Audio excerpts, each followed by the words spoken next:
What do you need to change to see change for Arizona now that the playoffs are actually here finally? I mean, this is why you do TV and you're the best in the world, because it is about change. I think it's about Cliff Kingsbury and the Arizona Cardinals' inability to change, their inability to adjust, their inability to understand that teams sometimes catch on to the air raid as the season goes along. Teams understand that you aren't stopping the run defensively.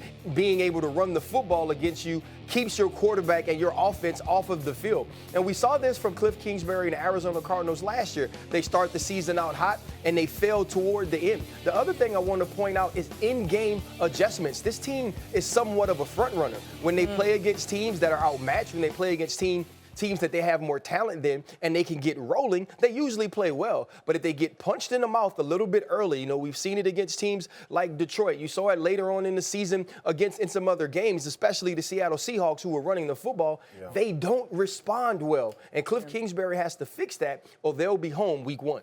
Yeah, and to your point, man, like for me, we could talk about Cliff, and it's a conversation we've been having about his adjustments and at times untimely coaching decisions. Yeah, I ain't thinking about that. Ultimately, these players got to make plays, bro. You can't have your punter can't fumble and get a ball up. And you got all of these ill-timed penalties going on throughout the duration of the game. This team started off with a sack fumble for a touchdown. Yeah. Like, they're making plays, but it's so inconsistent. And the problem with the playoffs is it's over. You don't get next week. Exactly. And I think that's the thing that we're dealing with right now with the Arizona Cardinals, and everybody thinking, when you look at them on paper in context, it's like, damn, they could beat anybody in the NFC. The talent 100%. matches up, Kyler Murray, his dynamic ability.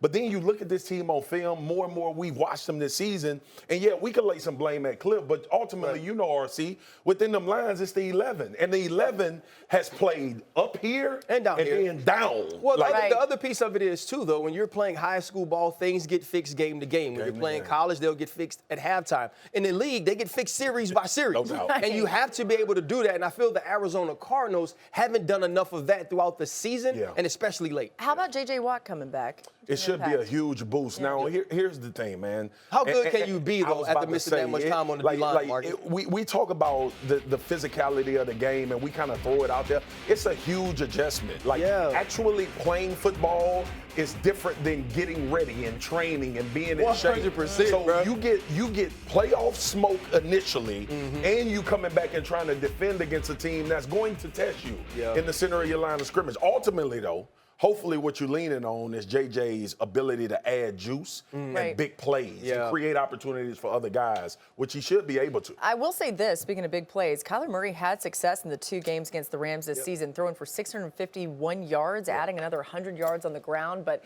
that almost makes you think, well, the Rams are really going to want to beat him even that much more. Thanks for watching ESPN on YouTube. For live streaming sports and premium content, subscribe to ESPN+.